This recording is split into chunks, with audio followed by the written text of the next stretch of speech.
Buenas, ¿cómo andan? Ya activé la grabación en ambas plataformas, así que vamos a empezar.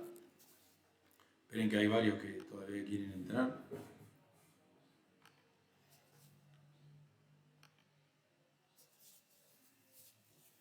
Bueno, vieron por un lado que mandó Sebastián que hoy a la tarde tienen la otra clase, ¿sí? La clase de consulta, pero es presencial. Así que bueno, en lugar de tener la mañana, tienen la explicación y todo con Seba hoy. Ya vamos a estar comenzando después de la teoría de hoy, que es la teoría 4, primera parte. Vamos a estar comenzando la práctica que continúa, ¿sí? La práctica 3. El tema de hoy, mientras nos vamos preparando para el parcial, es repasar o ver un poquito el tema de colecciones, que en el primer cuatrimestre lo tratamos un poquito más teórico y también lo vimos en el Blue Jay, ¿sí?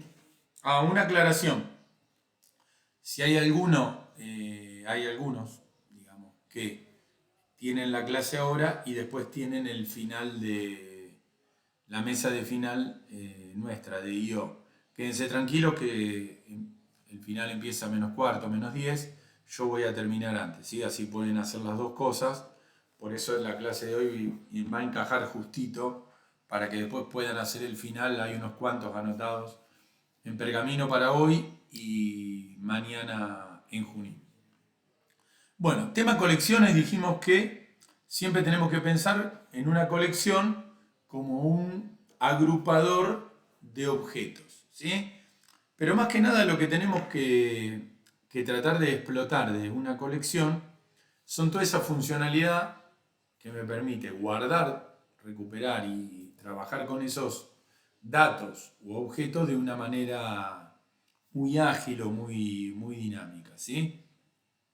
Siempre tratamos, como ahí dice el último párrafo, que la colección sea de elementos de un mismo grupo, ¿sí? O de una misma jerarquía de herencia. O sea, si nosotros podemos hacer una colección de personas y adentro podemos poner alumnos, docentes, funcionarios, digamos, todo lo que esté dentro de la misma jerarquía. Siempre es recomendable hacer colecciones que no excedan ese ámbito, ¿sí? Ustedes podrían hacer una colección que metan cualquier cosa, porque la hacen de tipo object, o sea, como todo en Java es un objeto, si ustedes le declaran de tipo object, pueden poner un auto, una persona, una computadora, lo que se les ocurra en la colección. Pero la verdad que no les va a servir mucho más que para agrupar y recorrer, porque después, si tienen que hacer un cálculo, no les va a servir. Si quieren aplicar ciertos principios de polimorfismo, tampoco les va a servir, ¿sí? Organizando todo lo que tenemos de colecciones, aparece este concepto de framework, que está en un montón de partes de los lenguajes y demás. Siempre acuérdense que el framework es una estructura, un molde que me organiza un poco todo el entorno, ¿sí? ¿Para qué se dice que se utiliza un framework? Para generar una prolijidad o una cierta organización en la programación, en este caso en las colecciones, ¿sí? Para que tenga una lógica y un ordenamiento. Voy a quedarme más que nada con el gráfico, ¿sí? Este framework está formado por clases abstractas, como por ejemplo ven acá la clase collection y la clase map, que lo único que hacen es definen métodos para que sean uniformes en todas las colecciones que se encuentran por debajo y que son las que realmente implementan la funcionalidad, ¿sí? Este framework se llama JCF, como dice ahí, Java Collection Framework, y acuérdense que tenemos dentro o colgando de collection tenemos tres tipos de colecciones, la de tipo conjunto, la de tipo colas o queue y las de tipo lista, que ahí incluimos al viejo y tradicional vector que ustedes arrastraban del uso del año pasado, ¿sí? Y en una jerarquía paralela tenemos las colecciones de tipo map o clave-valor que vemos. Y siempre esa aclaración que tienen ahí con la palabrita sorted se refiere al tipo de colecciones que además implementan esa interfaz, por lo tanto podemos decir que tienen un orden específico. Acá pueden ver el framework completo de colecciones, donde nosotros podemos ver que las colecciones finales que nosotros vamos a utilizar o a declarar son las que están en color gris con letra celeste. Después tenemos las interfaces, que las tienen ahí marcaditas con esa línea punteada. ¿Sí? Acuérdense que las interfaces son una especie de clase abstracta que lo único que hacen es definir métodos. Y tenemos esa secuencia de herencia. Y por ejemplo, la clase TreeSet implementa, ¿sí?, la interfaz sorted, por lo tanto tiene orden. La otra colección que es TreeMap también, fíjense que tienen la flechita de implementa una interfaz sorted map. Por ejemplo, por eso podemos decir que ese tipo de colecciones son los que tienen cierto orden, ¿sí? Los que al ir poniendo elementos, además de incorporarlos a la colección, van detectando, chequeando si tengo algún elemento repetido y de esa forma lo pueden eliminar, ¿sí? El tema de conocer o tener presente este gráfico es para que ustedes tengan un panorama de qué tipo de colecciones hay. Prestenle atención a esa flechita de Map a Collection, donde está indicando que las colecciones de tipo Map pueden devolver una colección común del otro estilo, y a su vez fíjense que hay una relación con el iterador, ¿sí? Que ahora lo vamos a ver, que el iterador es la forma más avanzada, digamos, de recorrer una colección. Si bien la pueden recorrer con un for o con un while,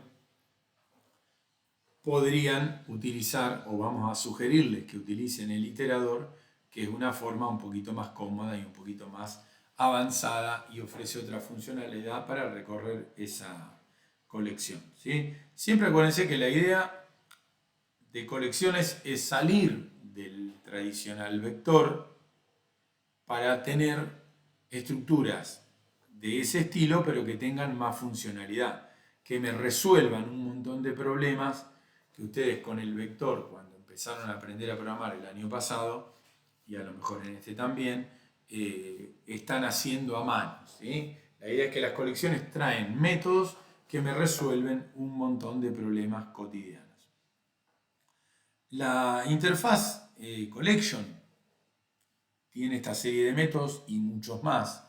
Acá están los básicos. Acuérdense que todos estos métodos lo heredan todas las colecciones y por lo tanto son aplicables. Entonces tenemos, por ejemplo, un método isEmpty para que me diga si hay elementos. El tradicional método add, que es el que se va a utilizar para insertar elementos en todas las situaciones, ¿sí? El add puede hacer un análisis, o sea, realiza un análisis y me devuelve un boolean. ¿Por qué? Porque me devuelve true si lo pudo insertar y false si no lo hizo. Por ejemplo, si es una colección que no admite repetidos, me va a devolver el falso si lo estoy insertando dos veces, ¿sí? Y así tienen un montón de elementos para elementos básicos, o ahí como dice operaciones bulk, operaciones de grupos de elementos, ¿sí? Porque ustedes pueden agarrar una colección y la pueden cortar, pueden dividir, puede quedarse con una parte de la colección, pueden borrarla toda. Digo, hay operaciones que se dice que son bulk porque son más masivas, ¿sí? Y en la parte de las últimas dos líneas hay operaciones que convierten a una colección en un vector tradicional en el caso de que yo necesite hacer alguna operación. Sí, fíjense que ese toArray convierte a la colección en un vector o en un array tradicional. Acá estábamos viendo un poquito lo que dijimos recién, la descripción de esos métodos. ¿Sí? Siempre generalmente los más comunes van a ser el add para meter, el remove para eliminar. Pero acuérdense que estos están en la clase collection o en la interfaz collection. Después se heredan a todas las colecciones y cada una implementa lo que necesita. Las colecciones de tipo conjunto, fácil de acordarnos, sin duplicados. ¿Sí? Como dice ahí la diapositiva, es la representación del viejo conjunto matemático que comenzamos viendo en la escuela primaria. No hay repetidos, o sea, yo hago add y me devuelve true. Si hago add del mismo elemento, este tipo de colecciones me van a devolver un false, porque me va a estar diciendo no, ya lo tengo, fíjate que no lo inserté. Son muy útiles todas las de tipo conjunto porque me eliminan andar haciendo código extra para decir, che, lo tengo, no lo tengo, está duplicado o no. Me solucionan ese problema, ¿sí? Porque el mismo componente set lo soluciona. Siempre, como decía ahí, tengamos en cuenta que set también es una interfaz y tenemos que bajar un nivel más en ese gráfico que habíamos visto hoy para llegar a los tipos de conjunto puntuales. ¿Sí? Y son estos los tres tipos de colecciones que van a utilizar. Hash set sin elementos repetidos, como dice ahí, genera una tabla hash o paralela para ir haciendo una conversión de los datos que después ya lo vamos a ver. Es la implementación más veloz, se dice, o más rápida, porque al tener esa tabla hash, rápidamente puede detectar si al elemento lo tiene o no. Y además es rápida porque, como dice ahí la última parte del párrafo, no tiene orden.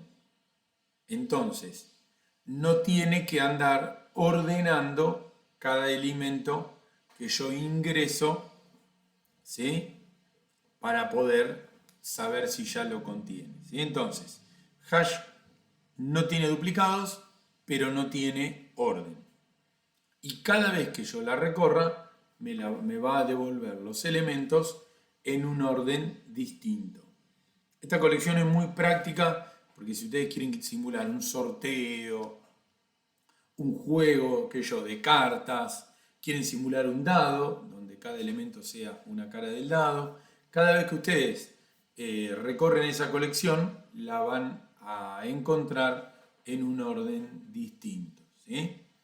La colección del medio, súper interesante, también, estas tres se utilizan mucho, también al ser de tipo conjunto no tiene elementos repetidos, pero utiliza ese ordenamiento tipo árbol, ¿sí? Que deberían haber visto en alguna de las materias anteriores, donde llega un elemento, si es más grande o más chico va para la derecha o para la izquierda, y en cada nodo que separa, si es más grande o más chico va para la derecha o para la izquierda, y los va ordenando con ese algoritmo.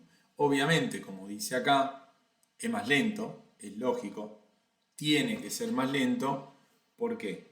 Porque como cada elemento que yo meto lo tiene que andar ordenando, tiene una pequeña demora, ¿sí?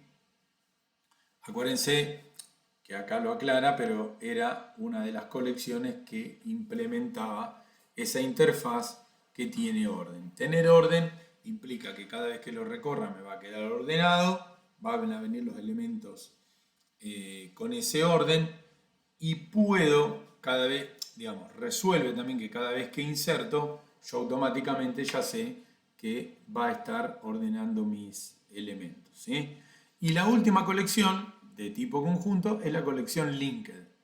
¿Sí? Que la diferencia que tiene es como una lista enlazada. Cada elemento que yo voy colocando se pone al final con un puntero al siguiente. Por eso dice que el orden es el de ingreso.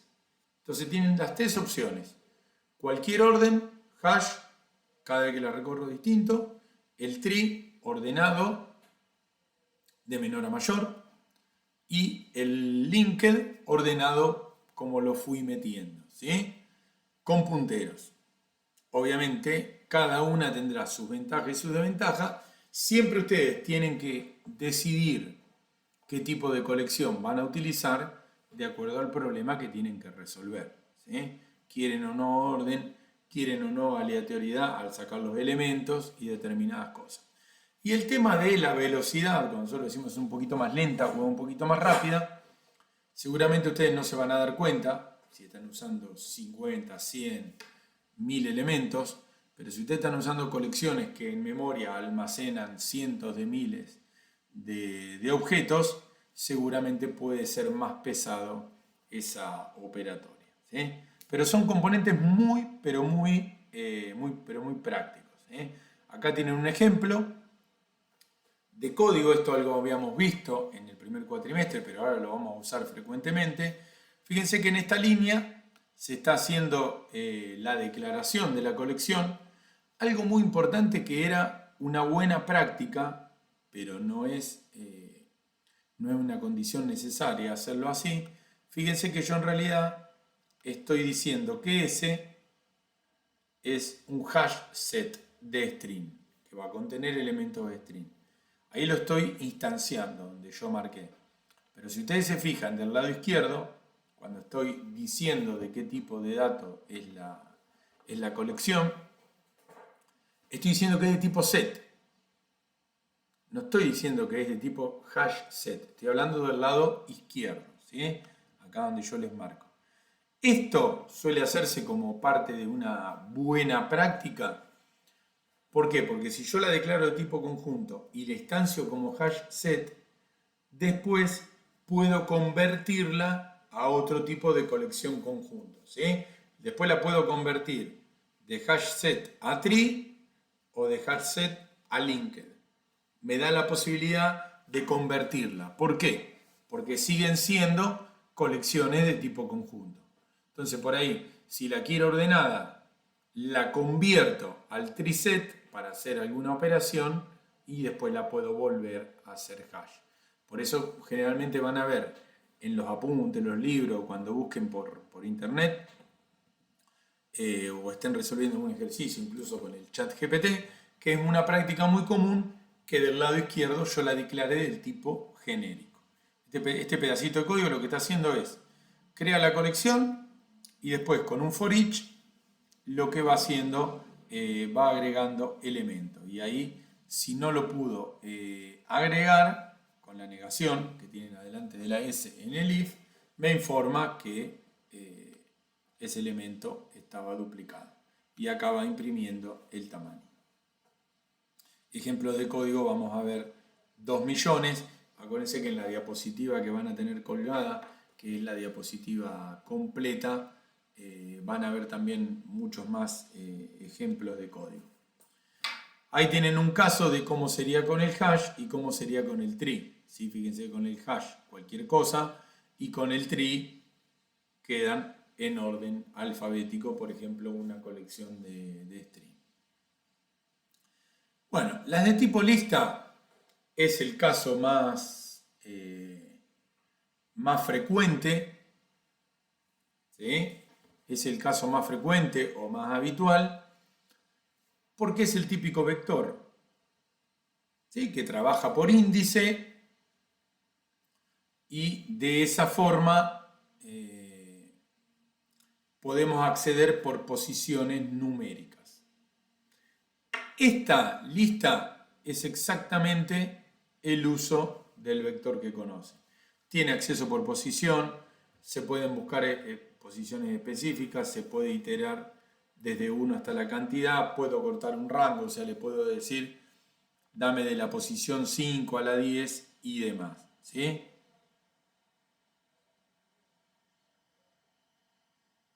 Ya voy.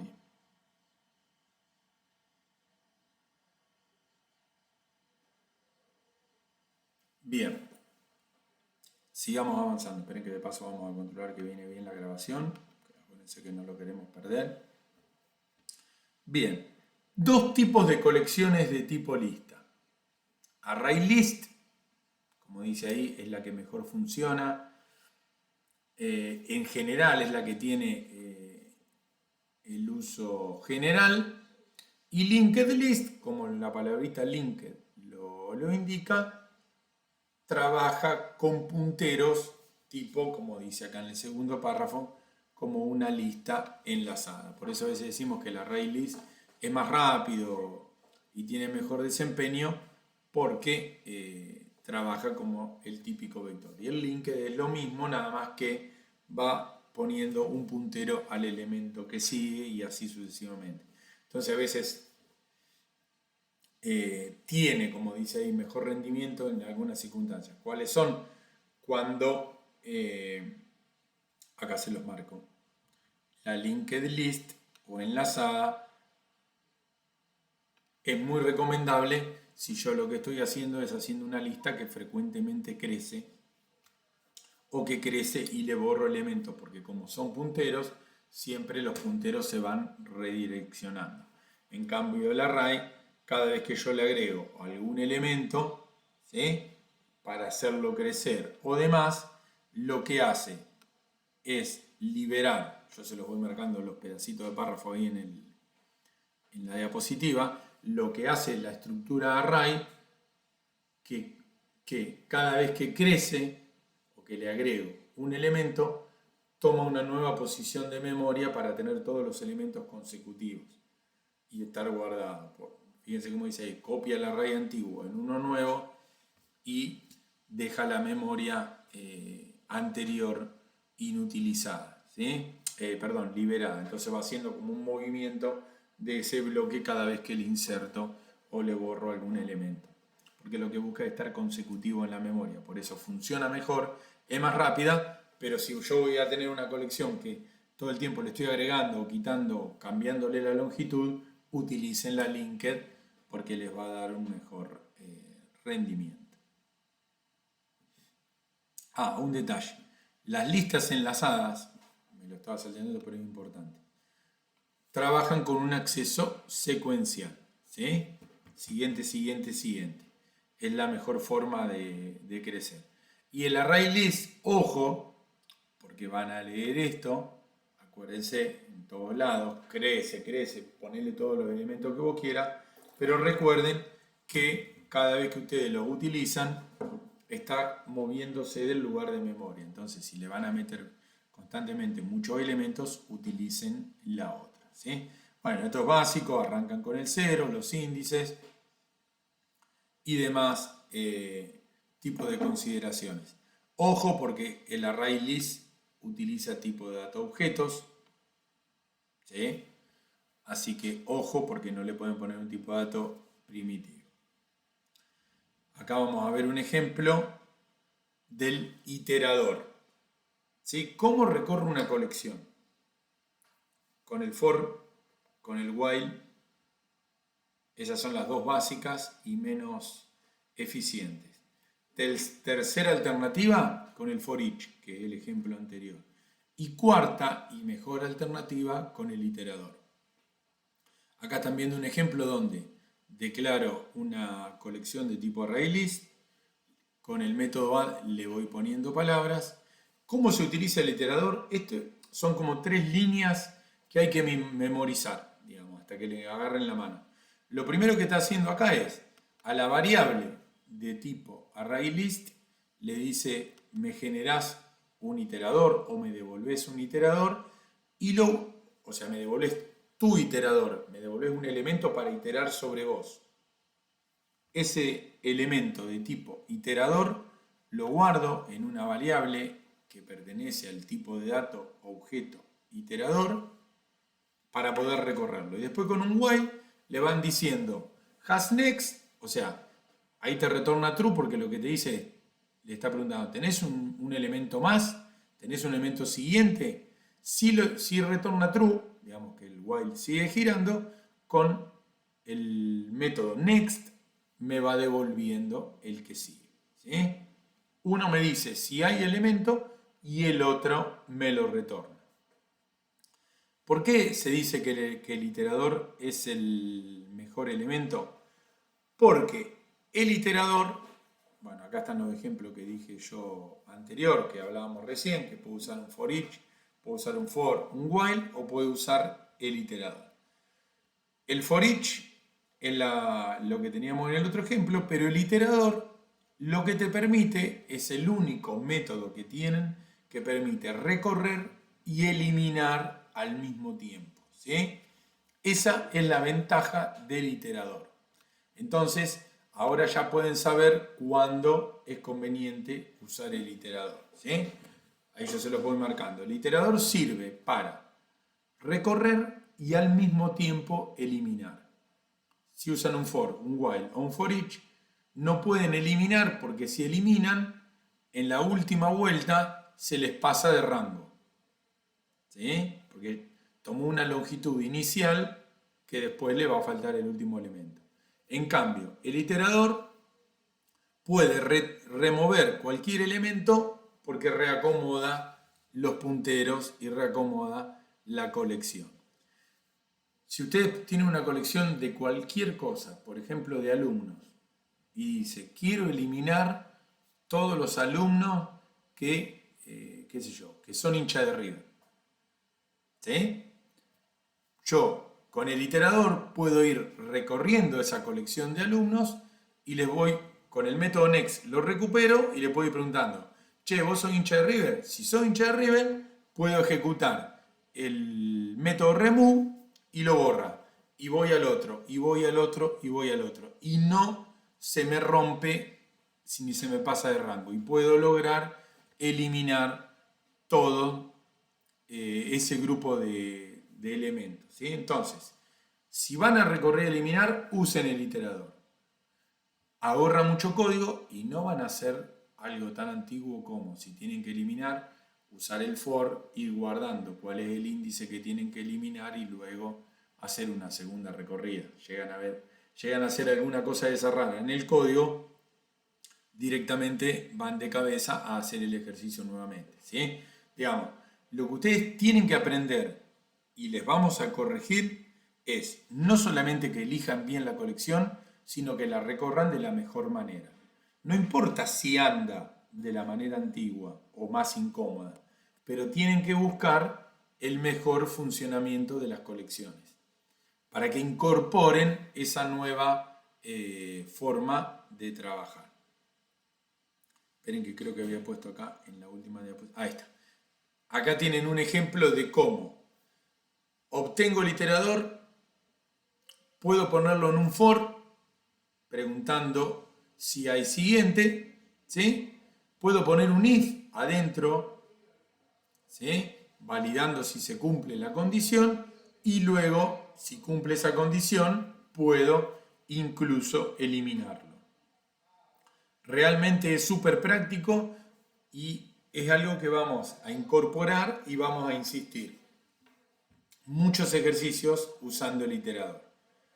El que quiere trabajarlo de la mejor manera, yo les diría que no solamente usaría yo el iterador si voy a eliminar, sino que tomaría como buena práctica utilizarlo todo el tiempo.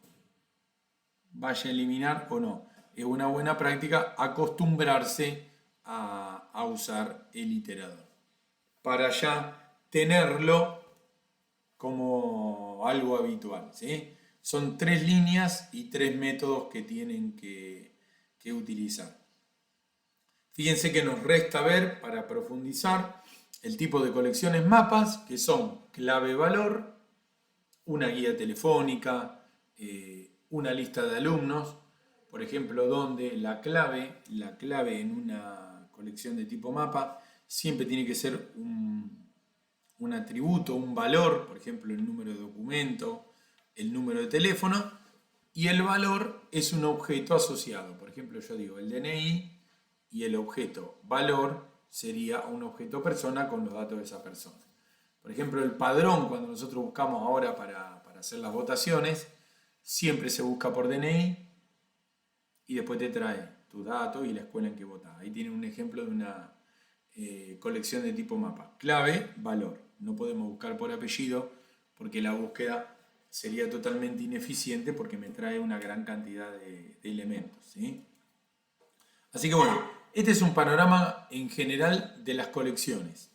Hoy Seba va a presentar la práctica que sigue y Nelson después, y ya hacemos esa práctica rápidamente para llegar con el próximo tema, que ya es interfaces y excepciones, a la práctica 4. Fíjense que venimos muy rápido, no van a tener entrega de trabajo ni nada, sino que directamente vamos a ir haciendo las prácticas para llegar al parcial. Acuérdense que en la plataforma ya tienen las fechas estipuladas de noviembre, ¿sí?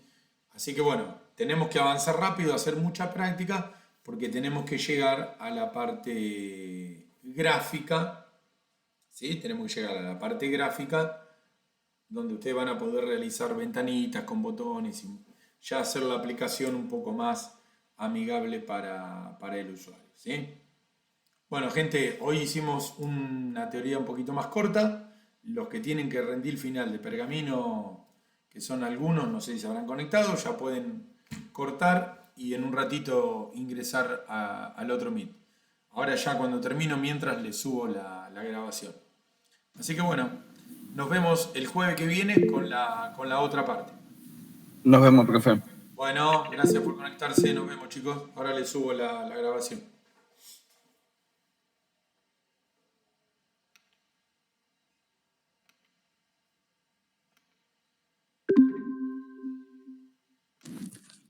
Profe, ¿me escucha ahí? Sí, decime. ¿Sabe si la clase de consulta que reemplaza la práctica en este momento va a quedar Sí, los esta jueves? semana sí, vieron que Fede les puso. Sí, Sí. quedan los jueves porque era una vez la No, clase no, anterior y ya mandó. no, escuchá. Es un caso excepcional porque Federico esta semana no podía. Nada más. No, no, solamente por esta semana. Perfecto. Listo, Facundo. Nos Gracias. vemos. Chao.